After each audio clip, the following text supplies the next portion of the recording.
program spotlight. And this week, we're going to be talking about Alvin Shadow Creek, the Sharks, and their loaded roster. As a matter of fact, they're so loaded, I need to make an apology off the top. Okay. They had so many prospects, I couldn't fit them all in the graphic. I have this graphic titled 7 players in my folder, and I was like, I need a graphic that says like 12 players. There's so many. I mean, from top to bottom, you can truly say that each one of these guys has D1, if not P4 potential. Oh, they're all going P4. They're all going P4. I mean, a lot of them are already committed to the P4 program of their choice, but all of them here, they're going to be ending up at some powerhouse program, I would say, here in the next couple of years. But starting off strong, let's talk about 2026 wide receiver Chris Stewart. Currently a Texas commit. He's been committed to Texas since June of last year.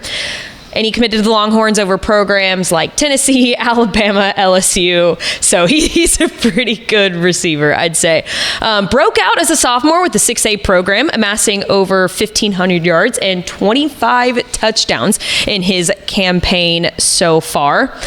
And what was really impressive to me about his stats last season is that he caught 60 passes during his junior campaign, which says a lot because Shadow Creek had multiple pass catchers last year, like Ja'Cory Watson and Ashton Jones, who are both now at Baylor. Yeah, no doubt about it. This is a kid who can really go. Another one that fits right up there with Noah Best. As a matter of fact, they're stacked on top of each other in our Rising 100. I thought for sure that Stewart was going to be a 4-star lock, and he's a 4-star talent. You see that? He ran out of his towel.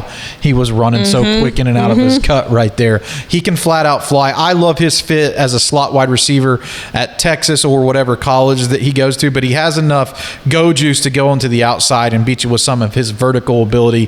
He's going to run right by defensive backs. Oh, yeah. And that's what I really respect about him. But he's so consistent. Yeah. I think people sleep on his hands a little bit, and he was fresh off of his commitment to Texas. We had a chance to meet with him and talk to him last year at the state 7-on-7 tournament, and I kicked back and watched him for a couple of games, and he caught everything that was thrown his direction. Yeah, and he was consistently open. And we'll get to more of the names on this list, but Shadow Creek is a wide receiver producing powerhouse right now. Wide receiver U. Yeah, they're a wide receiver U in Texas high school football. It just seems like every player that they line up there is like a P4 dude. Did you know that Chris Stewart has a twin brother? He does? His name is Carter Stewart, defensive back, class of 2026. 6'1", 175. He's already taken a couple of official visits to Utah and SMU, and he has one currently scheduled with UNLV here in a couple of weeks. 42 tackles and 6 pass breakups in his junior campaign. Primarily a DB, but he also, in my opinion, has the skill set and the frame to potentially be a corner as well. Yeah, I like his skill set a lot, and that's one of the bigger questions that I'm asking myself in this recruiting class is, are these programs pitching this as like a we want you both? And one of those schools is Utah, I think, to keep an eye on it. They're probably trying to make a hard push to land both Stewart brothers, and that makes sense to me because Carter Stewart is one of the top defensive backs in the Houston area, extremely versatile and extremely dependable. 46 tackles, 6 PBUs last year. I think that he's in line to have an even bigger season this year. Don't be surprised if he gets into that 90 to 100 tackle range and really shoots up some of these charts. These dudes can both play. What a gifted family. Yeah, what a gifted family indeed. And didn't Carter play snaps on offense as well? Yeah, I think he's he played had a couple some of quarterback snaps and when you have dudes that are like he's all over the field. This athletic, they both have good track pedigree. Yeah, definitely.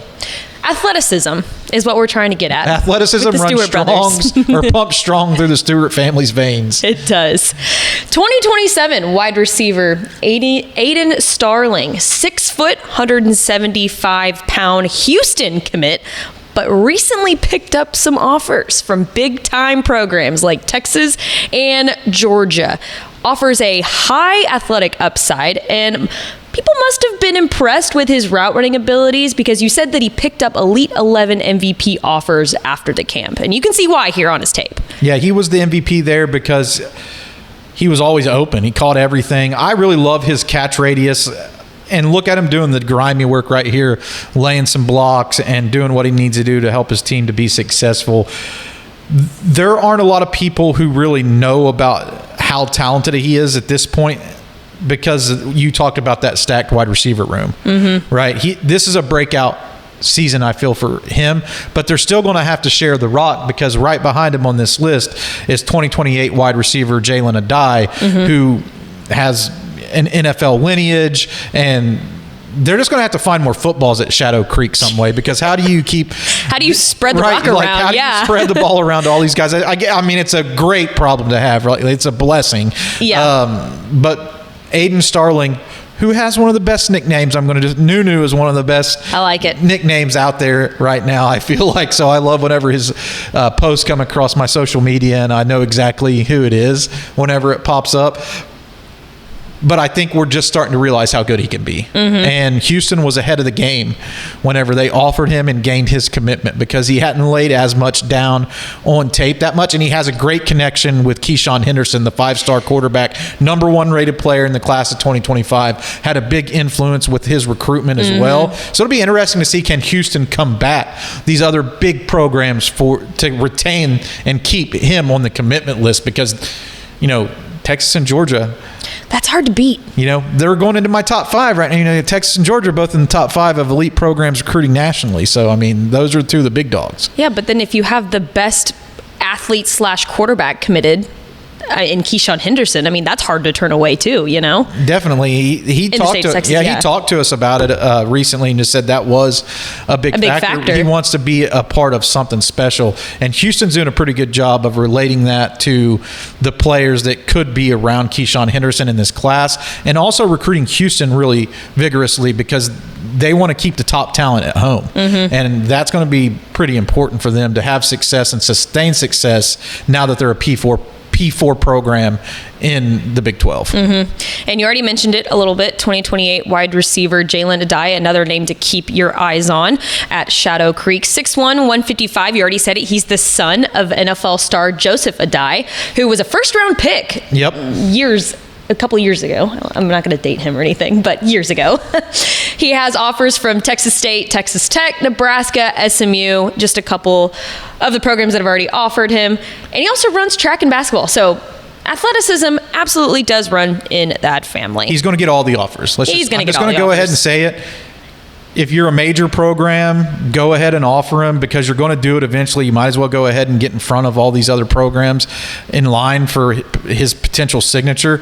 He's going to get all the offers. I mean, that's all you really need to say. He's that talented. He's that dude. 2027 offensive lineman Dominic Lee, big-bodied interior offensive lineman with a 6'3", 265-pound frame, and he's class of 2027, which is, he's only going to get bigger from there, and has offers from programs like Sacramento State, UTSA, and Tulane. I really wanted to shine the spotlight on Dominic Lee because he played left tackle at Shadow Creek as a sophomore. That's quite an accomplishment in and of itself. And as he grows and matures, I think he has the potential and upside to grow into one of this class's top prospects, right, in the class of 2027.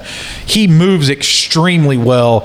He can get to the second level, and his footwork is so good and he moves so well that he can secure those blocks with relative ease. And I think that he fits into like a fast-paced college offense. And there are only certain guys who can do that, and they're more rare, to find a guy that can move like that. And I also want to shout out DeMarcus West. Is not on the graphic. I had a hard time choosing because they have 2 talented offensive linemen in the class of 2027.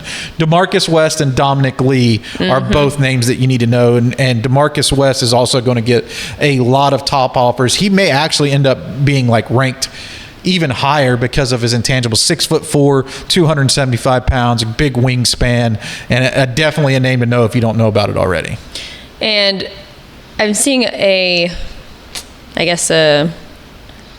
what am the word I'm looking for? A pattern here. Trend? The trend. Another class of 2027 that we're talking about. This team is going to be young. This is going to be a fun team, I'm telling you. Exciting, guys. Young and exciting. It's 2027 defensive back Brandon Sherrard at 6'1", 180 pounds. He boasts multiple Power 4 offers from programs like Arizona State, LSU, Texas A&M, SMU, Wisconsin, and more. Played in 10 games as a sophomore on varsity and recorded 9 tackles, 1 interception, and 1 forced fumble. And just like the other guys on this list, he's also athletic. He runs track and participates in high jump. He might end up being the top-rated recruit on this team. I know we've talked about a lot of top guys so far, but Sherrard might actually end up being the highest rated out of this whole crew, and that's because he has the size to match up with number 1 receivers, and he is in and out of his breaks and transitions seamlessly. It's not often that you see a young corner, 6'2", who can sink his hips and turn and run with the type of talent that Shadow Creek has to match up with consistently under the Friday Night Lights. He can already do it. Two clip guy. I watched 2 clips and offered him in my head, and I think that's what a lot of these schools are doing. I don't really need to see anymore. Those 2 clips sold me. You know, and that's a good thing to keep in mind when creating your huddle tape, right? No doubt. Like if you can put if those first 2 clips are good, you're gonna get off. For sure, that's like a great hack. I mean, always telling guys to put your best clips up front. Absolutely. And to round out this stacked and loaded list, we're gonna talk about another 2027 dude with multiple offers, and that's running back Tristan Willis, 5'9", 195 pounds. He ran for 766 yards off of 96 carries and 13 touchdowns as a sophomore. Holds almost 20 offers from programs like SMU, TCU, Texas Tech, Arizona State, Illinois, and more. And when I looked on his Twitter profile, I saw that he's been participating in 7-on-7, and he looks dang good out there. Some of those catches that he's making, he looks athletic. Yeah, no doubt about it. They're going to have to replace quarterback Joseph Stewart on this team. You know, he went on and moved on to college. And what a name to pull out of the hat to try to ease the transition, right? Like, let's hit game 1 and feed the rock to Tristan Willis. I'd be fine with that. He's so dynamic and athletic. You mentioned that he's been proving his mettle on the 7-on-7 gridiron this offseason. He's even more flashy in pads. He runs really good routes, but he's a one cut and go type of guy, and I love that. He wastes no movement, and that helps them pick up yards, pick up first downs, keeps the chains moving so that they can feed the ball down the field to these very talented wide receivers. You know what keeps your program winning games is the ability to run the football and then feed it to your playmakers, and I think that's a good recipe for success that you're going to see at Shadow Creek this year. And I'm going to say, like, guys like Tommy Baker and Jerome Bell, the linebackers at Shadow Creek probably keep Tristan Willis pretty sharp because he has to battle against them in practice every time. And it was just a way for me to work in a couple more names. Even Coach turned in the questionnaire, and there's so many names on that list, and you go down it, and it's like D1, P4, D1. I mean, there's so many guys on this team, especially at the skill positions. I mean, they're not gonna lack guys at the skill positions. I think one of the concerns that they have is probably developing that quality depth in the trenches. But from a skill perspective, they're gonna be just fine. I think they're good up front on offense. I mean, they have 3 or 4 offensive linemen who really jump out to me. They have a really good H-back tight end guy. So I mean, I feel like quarterback is going to be the question, and then making sure that they replace on the defensive front some of those guys that have kind of run the machine over the last 2 or 3 seasons, because they had a lot of depth there. They had a lot of quality depth up front, and they're going to have to replace that this year. So those are kind of the question marks if I'm thinking about how good Shadow Creek can be. Can they make another run at the state championship like they did? I believe it was 2019 that they captured that crown. Can they be back to AT&T Stadium? If they can answer those questions, they have a legit shot. And only time will tell. We're only a couple more months away from football season, which seems really crazy. Can't wait. And we can't wait.